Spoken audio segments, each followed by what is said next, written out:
Hi everyone, and welcome to day 20 of our Battle of the Poets project. Thank you for joining me again today. We are in the midst of round 2, in which we have taken some of our very favorite poets and we are starting to pit them against each other.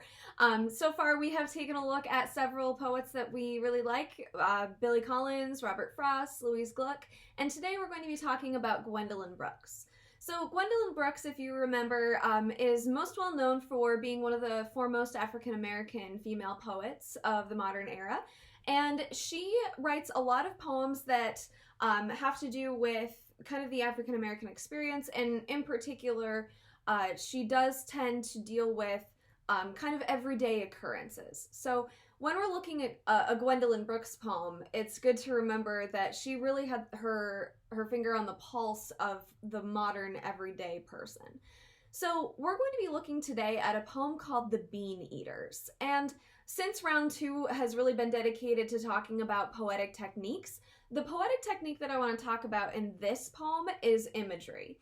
And imagery is really, well, it's difficult to define, but for the most part what it is a description, usually of some kind of a visual image, but any sensory description can count as imagery that sort of helps you to have a concept of something. So if I'm describing anything with any of my senses, that can be considered imagery. Also, if I'm using something to describe some kind of an image or an object that I'm using as a symbol, that also can be considered imagery. So we've talked about imagery before because poetry is full of figurative language, and a lot of figurative language is around using your senses. So you should probably be familiar with imagery. We've run across it before, but I think it's particularly interesting with this poem. So we're going to look at The Bean Eaters by Gwendolyn Brooks. They eat beans, mostly, this old yellow pair. Their dinner is a casual affair. Plain chipware on a plain and creaking wood. Tin flatware. Two who are mostly good. Two who have lived their day, but keep on putting on their clothes and putting things away.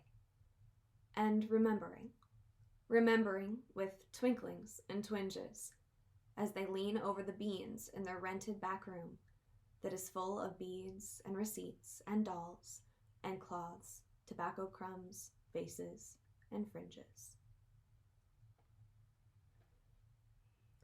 So that was The Bean Eaters by Gwendolyn Brooks. So imagery, obviously there's a lot of imagery going on in this poem, but the thing that struck me most is that I had this really intense visual image of an older couple that's kind of living together, has spent a lot of time together, just kind of eating a quiet dinner in a small apartment or house. And then I realized that she never says anything about people. She never names a man or a woman. She never names a person at all. She just describes an old yellow pair, which is sort of an odd way of describing a human being. So I'll be honest, I don't know much about the background of this poem, and I don't know much about the analysis of it, but I do think it's really interesting that she was able to supply me with this really intense image of an older couple, kind of a little bit sad but a little bit nostalgic, without actually saying anything about people. So let's look at some of the things that might have given me this image, and maybe you had a similar image or something completely different.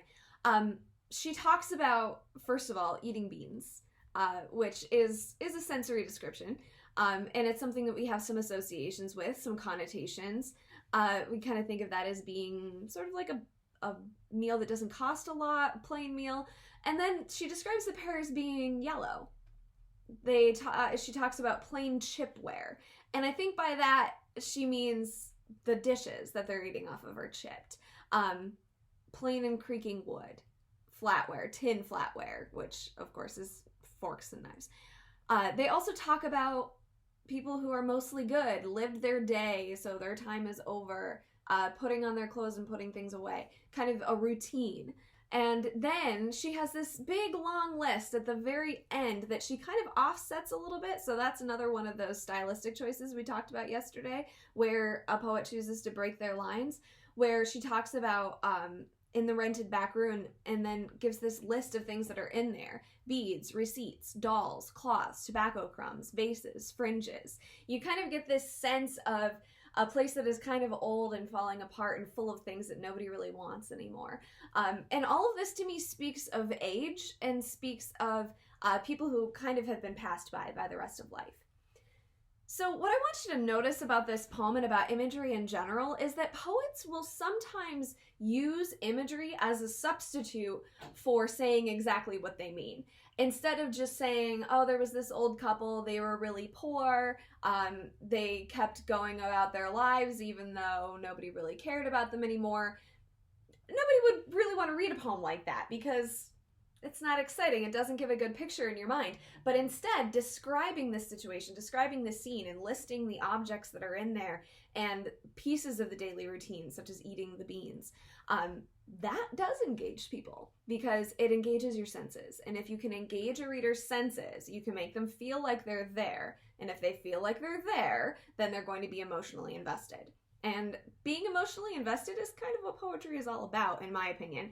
I think that there's good poetry and then there's bad poetry, but the only poetry that really matters is the poetry that you feel like you love or that you can emotionally connect to, whether that's classic poetry that rhymes or whether it's Dr. Seuss or whether it's Edgar Allan Poe or Robert Frost or who have you. So that means that it's time to vote for your favorite, whichever poem you emotionally connected to or that you appreciated the most, whether it was today's The Bean Eaters by Gwendolyn Brooks or yesterday's Snowdrops by Louise Glick. Go ahead and click the link in the video description, and I look forward to seeing you all tomorrow for our next poet. Have a great rest of the day.